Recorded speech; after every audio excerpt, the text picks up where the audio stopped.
Olá, seja bem-vinda a mais um Bahia da Gente.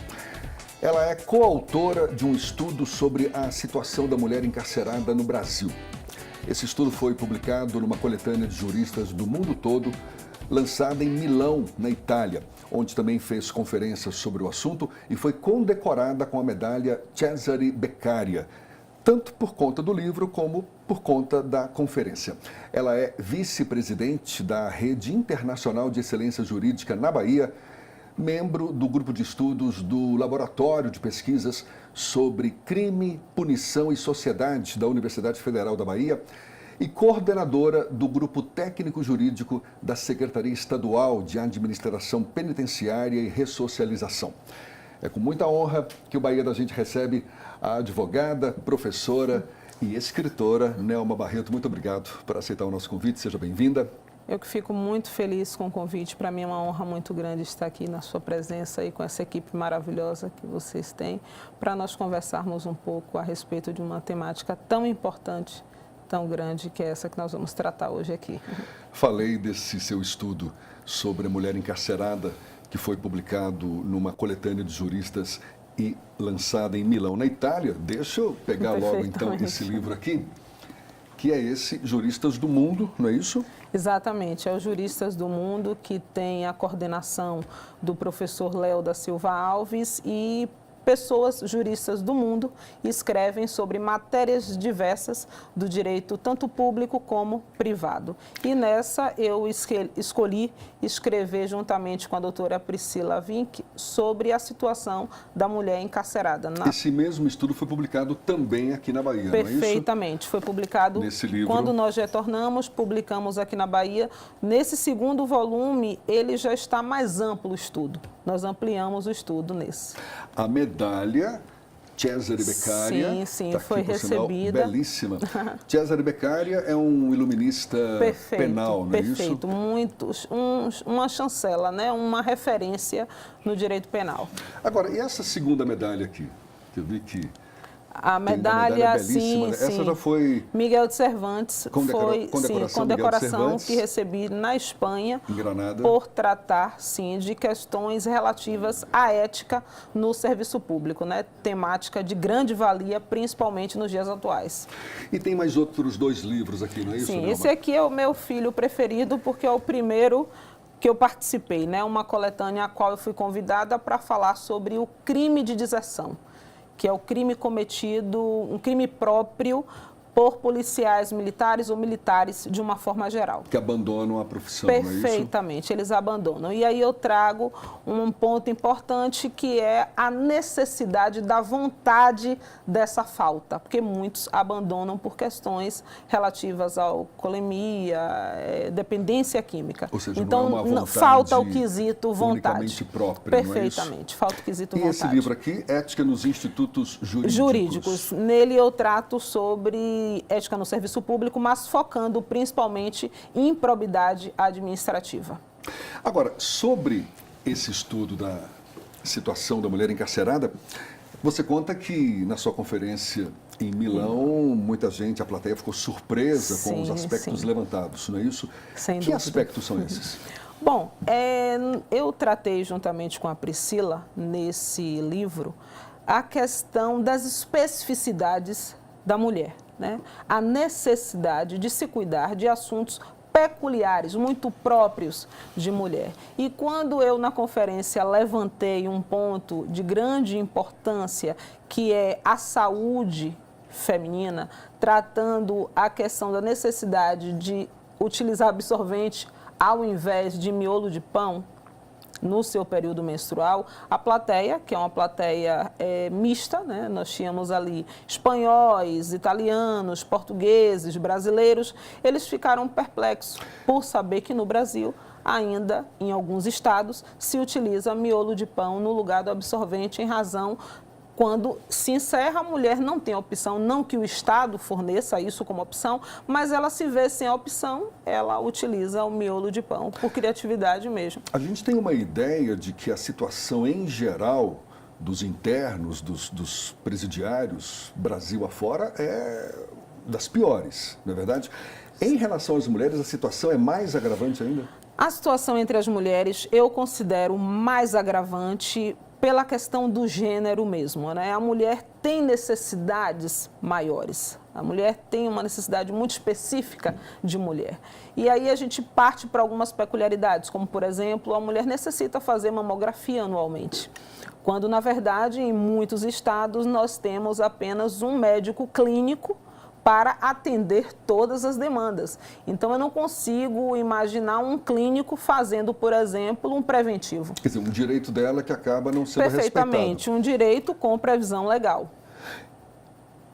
E aí? Isso tudo está previsto em lei, né? Perfeitamente. Aliás, se a gente fosse elencar tudo que está previsto em lei e que não é cumprido, nesse sistema carcerário nosso, sem dúvida, a lista não teria fim.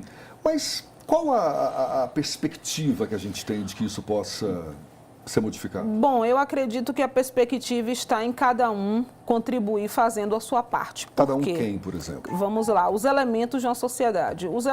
O Estado não é o único elemento de uma sociedade, né? Nós temos ONGs, nós temos os próprios cidadãos que precisam se reunir em audiências públicas para tratar de assuntos sensíveis. E este é um assunto sensível. Só que é um assunto em que a sociedade prefere raramente não tem audiência tratar. pública sobre Perfeito, isso, para né? tratar sobre isso. Ela prefere não tocar nesse assunto. Só que esse assunto é um assunto que precisa ser tocado e investido, muita energia nele.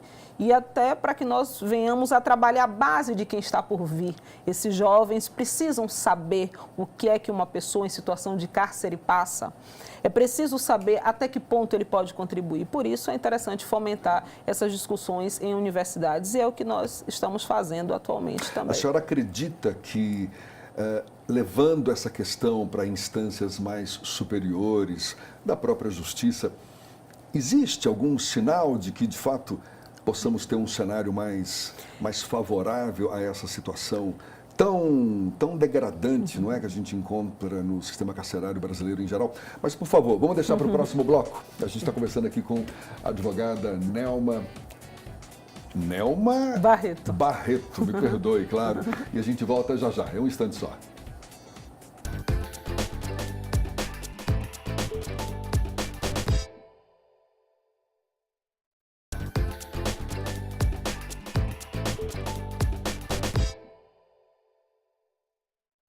Bahia da Gente de volta, levando um papo aqui com a advogada, professora e escritora Nelma Barreto.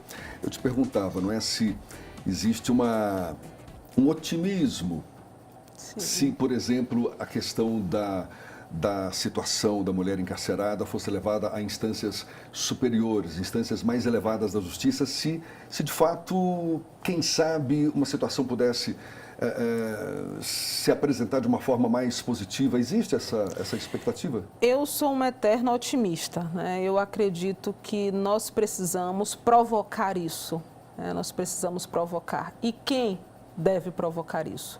Nós, como sociedade, as próprias secretarias de administração penitenciária dos estados precisam provocar a criação de um conselho na justiça que trate especificamente dessa temática e fazendo a reunião, inclusive eu trouxe essa proposta para o nosso secretário aqui, doutor Nestor Duarte, da necessidade de trazer à sociedade acadêmica pessoas que estudam sobre isso, que inclusive o professor Lourenço, que é o presidente desse grupo de pesquisa na UFBA, Crime, Punição e Sociedade, ele tem um estudo muito rico, né, com o nosso grupo a respeito da situação dos encarcerados. Então essas pessoas precisam ser ouvidas, precisam ser trazidas para o seio da secretaria, porque o que é que nós vamos fazer com isso? Reunir ferramentas para resolver um problema que é gravoso. É uma situação exclusiva do Brasil? Bom, não é uma situação exclusiva, mas a oportunidade, por exemplo, que eu tive com a Itália de conhecer, eles vivem em situações melhores, porque o número de encarcerados é menor. Então, eles não têm a superpopulação carcerária. Então, eu acredito que a superpopulação é o que fomenta a maior parte dos problemas, eu digo do ponto de vista de viver como interno, porque falta espaço físico, e nós somos humanos, né, e sabemos o quão o espaço físico é importante, né? O sistema carcerário, em tese, tem como objetivo recuperar Perfeito. aquele indivíduo ou aquela aquela mulher que esteja interna, pagando por seu crime, ou coisa parecida e tal. Na prática não é o que ocorre. Na prática não é o que ocorre. Pelo menos a gente não tem essa impressão. Parece que existe um senso comum de que, por conta da falta de respeito, da situação degradante que eles vivenciam nas prisões, quando saem de lá, não saem recuperados. Ou seja, se isso de fato é verdade, é um sistema falido, não é verdade? Bom, de fato, nosso objetivo é ressocializar. Só que ressocialização não se faz apenas dentro do âmbito do cárcere. É preciso que, quando essas pessoas saiam do cárcere, elas tenham o que lá fora? Elas sejam recebidas pela família, elas tenham um emprego, o que é fundamental. Então, nós precisamos de incentivos, quiçá fiscais de empresas, para que elas possam receber esses internos como amanhã já recuperados, já ressocializados. E já existem alguns incentivos já existem nesse sentido alguns também, programas, sim, mas eu acho que isso precisa se fortalecer, porque ainda existe muito do preconceito em ter um ex-presidiário trabalhando numa empresa, ainda existe isso muito enraizado na mente das pessoas. Eu acho que a gente precisa entender que é um momento, sim, que a rigidez deve ocorrer, até porque ela ensina também, mas quando essa pessoa retornar ao convívio social, ela precisa ser abraçada pela sociedade e direcionada ao caminho correto, que o que nos influencia muito em atingir o correto é o trabalho, né, o labor, saber valorizar a cidadania através do labor. A senhora fez esse levantamento visitando presídios, conversando tanto da Bahia como de outros estados, conversando com diretores de unidades prisionais. Na Bahia existe alguma particularidade? Aqui eu queria falar uma particularidade e trazendo aqui com muita felicidade o nome da diretora, né, que é a Luz Marina, que é a diretora do Complexo Feminino. E ela é uma guerreira, eu costumo dizer para ela, porque ela vai buscar o que passa dos limites estatais. Ela vem buscando parcerias, como eu lhe falei, com universidades, para que essas abre as portas para palestras, para cursos. Só que, quando eu digo assim, falo em palestras e cursos, eu acho que o interno, ele precisa passar a realizar atividades que desenvolvam e não apenas o considere como base trabalho de execução. Eu tive a oportunidade de entrevistar uma interna e ela disse, quando eu sair daqui, palavras dela, eu vou fazer o mesmo que eu fazia, porque no tráfico eu agia como contadora, fazia contabilidade. E aqui o Estado não vai me dar oportunidade. Quando eu sair, eu não vou ser contadora em lugar nenhum, eu tenho uma formação de contadora. Então, eu entendo, e aí nós trazemos aqui nesse livro, a importância de trabalhos que valorizem a autoestima e que também peguem a veia principal dessa pessoa. Mas isso é tão óbvio, não é? É tão óbvio. Sim, sem dúvida. Perceber que, de fato, essas pessoas, elas precisam se qualificar de alguma forma, precisam receber uma atenção. Sim, e não só para o trabalho de base. Por que nós temos que acreditar que um interno, um ex-presidiário, ele só pode ser alguém que execute a base operacional de um trabalho? Por que ele não pode ser um médico, um engenheiro, um advogado? Por que ele não pode ter uma profissão que exija um nível superior? Sem falar no fato de que existe talvez um sentimento comum também de que, não, preso tem mais é que ficar preso lá, esquecido, guardado, não é? Sim, para evitar problemas maiores, mas chega uma hora que aquilo ali pode explodir, não é? Sim. Como já explodiu várias vezes. Então, é um problema, e inclusive nessa palestra em Milão, uma colega, a doutora Valquíria, ela do Mato Grosso, ela no final me disse, nossa, eu nunca havia pensado sobre este assunto. Então, assim, quantas pessoas nunca pensaram sobre isso? É importante pensar sobre isso, no sentido de contribuir, cada um no seu estado, com melhoras no sistema prisional, porque o sistema prisional não é do Estado. A senhora tem o Estado tem o papel de custódia, mas não é do Estado o papel de ressocializar sozinho. É preciso a A contribuição. senhora tem um histórico de defesa dos direitos humanos, não é isso? Sim, de sim. defesa da ética Sim, nas sem profissões, dúvida. Sim. principalmente nos espaços mais públicos e tudo mais e tal. Sim. E também tem uma novidade agora que passou a ser coordenadora de pós-graduação de gestão de trânsito. Perfeito, perfeitamente. Também por conta dos diversos absurdos que a gente encontra. Sim.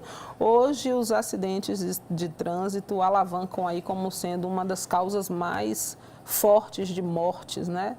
Então, nós entendemos que o agente que lida com o trânsito, ele também precisa estar capacitado, cada vez mais capacitado. Então, nós abrimos, junto à Unijorge, essa pós-graduação em gestão de trânsito, que tem hoje um coro maravilhoso, que forma aí uma turma em 2019. E aí, o que é que nos surge de oportunidade de fazer palestras pelos interiores sobre trânsito, ajudar a regular o trânsito nos interiores. Isso aí também é um trabalho novo e que tem me trazido muito prazer realizar. E olha só que interessante, Nelma Barreto também é policial militar, não é verdade? Pois é. Ou seja, faz parte da Secretaria da Segurança Pública do Sim, Estado. sim. Mas a gente vai saber um pouquinho mais desse lado dela no próximo bloco, já aqui no Bahia da Gente.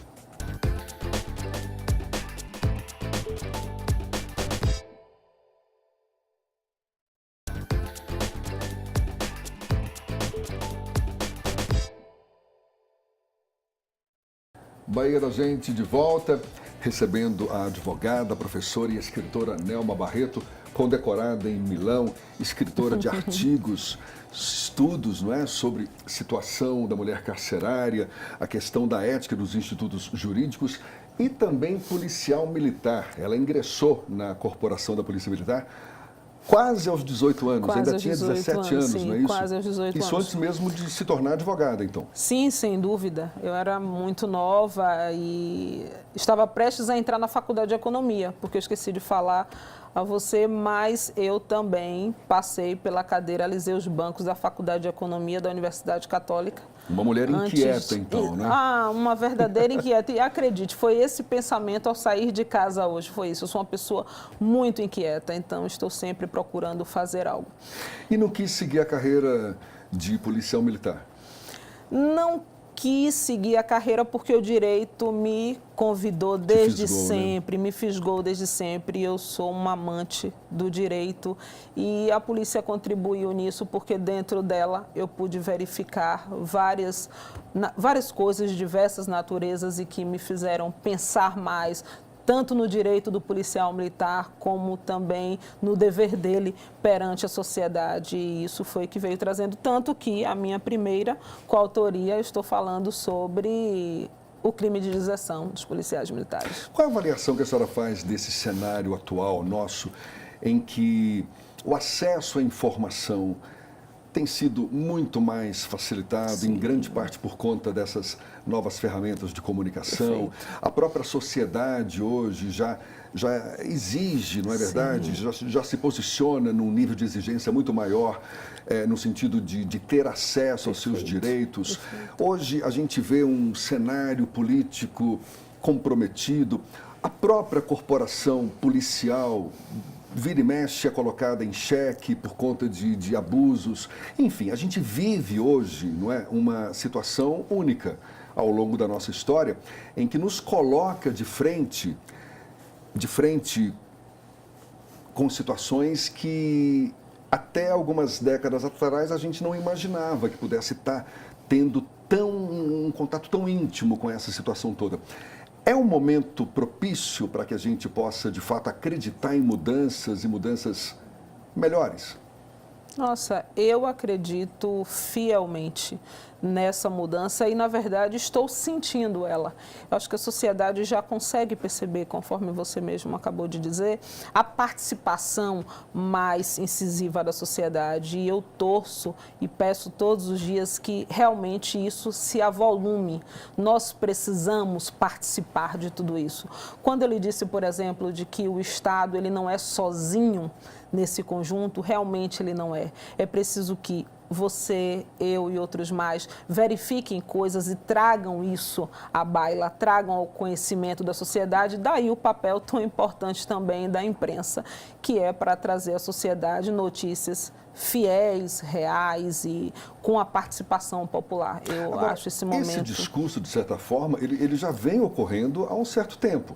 Ou seja, a constatação de que, de fato, todos os setores da sociedade precisam dar a sua parte, sim. contribuir de alguma forma para que a sociedade como um todo prospere, cresça, se desenvolva e se torne mais respeitável. Por que está demorando tanto para acontecer isso, hein? Eu acredito que agora nós estamos mais perto do que longe. Já estivemos mais longe. O que falta também eu tenho às vezes uma certa dificuldade em dizer isso, porque eu sou uma pessoa muito sincera com as minhas palavras. E às vezes a sociedade não quer ouvir a verdade. Mas a verdade é muito simples. Muitas vezes nós, cidadãos, nós estamos acostumados a viver da barganha. E o que é isso? Se me oferecem algo, eu esqueço do problema da sociedade. Então, às vezes, um é atendido em detrimento de uma maioria. O que é preciso? É preciso que as pessoas aprendam a dar as costas para a barganha. A partir do momento que a sociedade der as costas para a barganha, ela vai estar lutando por um conjunto e não por um indivíduo. A importância de nós estarmos unidos é exatamente essa. O povo brasileiro ele precisa se unir, né? Precisa se unir em prol de um objetivo que atenda a todos e não atendimentos particulares. Nós sabemos hoje o cenário político é bem degradante, mas já foi muito pior. As pessoas compravam votos, faziam e aconteciam. Então isso é barganhar. A senhora acredita que parte desse comportamento, dessa facilidade, sim, não é, de barganhar, de se corromper, como a gente presencia tanto nos diversos níveis da sociedade, isso é cultural?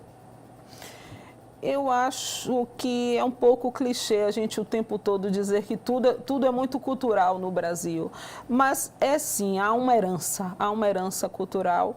Mas há também um item muito importante que é a necessidade de dar as costas para o que já foi e enxergar o novo. Nós precisamos entender agora novos políticos, novas pessoas, deixar de repetir coisas que já vêm dando errado. Então nós precisamos arriscar no novo. A senhora esteve recentemente em Milão, na Itália, sim, a propósito do lançamento desse seu estudo sobre a mulher encarcerada. Percebe-se uma visão, uma percepção melhorada de quem está fora do Brasil em relação ao Brasil ou não?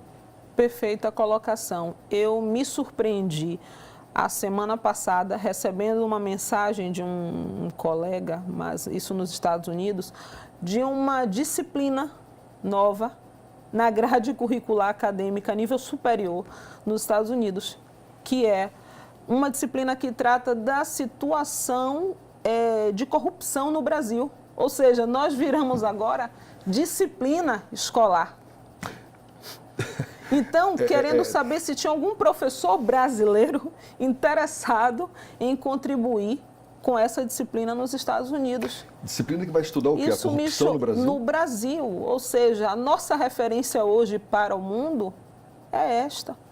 Isso me preocupa, isso é muito preocupante. Então, antes, na minha primeira vez que eu fui em Roma, aí eu escutava muito, nossa, que maravilha, brasileiros e brasileiros juristas, então tinha aquela toda...